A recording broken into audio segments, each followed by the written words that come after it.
कर्ज कमी झाले की मन हलकं होतं आणि संपत्ती वाढायला जागा मिळते. खरं आहे का हे? एकदम खरं आहे. तुम्हाला आपण एकदम फॉर्म्युल्यानुसार जाऊयात. सध्याची तुमची जे काही लोनची लिस्ट असेल, किती लोकांकडे असे 5 लोन आहे? हात वरती करा. ओके, बिलकुल शरमायचं नाही. आहे यार, दुसरा नाही येणार हो, कोणीच नाही येणार आहे भरायला, आपलं आपल्यालाच भरायचं आहे. 4 किती लोकांना आहे? 4 लोन, 3.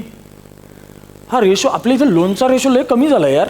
हां, चांगली गोष्ट आहे, गुड न्यूज आहे माझ्यासाठी, आनंदाची गोष्ट आहे. ग्रेट. अशी एक लिस्ट बनवायची आहे ज्याच्यात तुम्हाला तिथे तुमच्या वर्कबुकमध्ये दिलेलं आहे.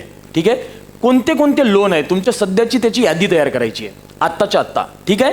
त्याच्यानंतर 2 मी तुम्हाला स्ट्रॅटेजी सांगतोय. त्यातली पहिली स्ट्रॅटेजी, तुम्हाला काय करायचं आहे, ज्याचा व्याजदर जास्त त्या आधी फेडायचं आहे. ज्याचा व्याजदर जास्त आहे. दुसरी मेथड, जी सेकंड स्ट्रॅटेजी आहे, स्नोबॉल मेथड. ज्याचा EMI रक्कम कमी त्या आधी फेडायचं.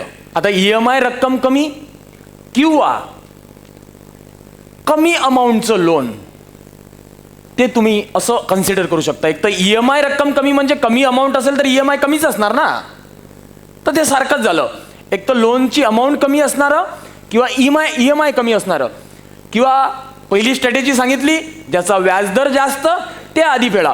या 2 पैकी कोणतीही एक स्ट्रॅटेजी वापरा आणि जे वापरणार आहात ना, ते आत्ताच्या आत्ता तिथे लिहून टाका किंवा त्याच्यावर टिक करून टाका की मी हे स्ट्रॅटेजी वापरणार आहे, जे लोन्स माझे आहेत. त्याच्यानंतर पुढील 90 दिवसात मी कोणते कोणते कर्ज पूर्ण करणार आहे. How many of you are ready to स्वीकार और accept this challenge? 90 days. I don't know काय होणार आहे 90 दिवसात, मला तर माहिती नाही. कसं करणार आहात, कसं होणार आहे, हे तुम्हाला तुमचं ठरवायचं आहे. 90 दिवसात तुम्ही कोणते कोणते लोन, जे लिस्ट आपण बनवली ते लिस्ट बघायची आहे एकदा. ती बघितल्यानंतर इथे नाव लिहायचं आहे की ते कोणते कोणते लोन आहे, त्याची अमाऊंट लिहायची आहे. डेट आताच टाकायची की उद्या टाकायची? आताच टाकून मोकळं व्हायचं. चलो बढिया आहे. आताच तारीख पण टाकायची आपण की कोणते कोणते लोन आहेत, जे कोणते लोन्स असतील ते तुम्ही.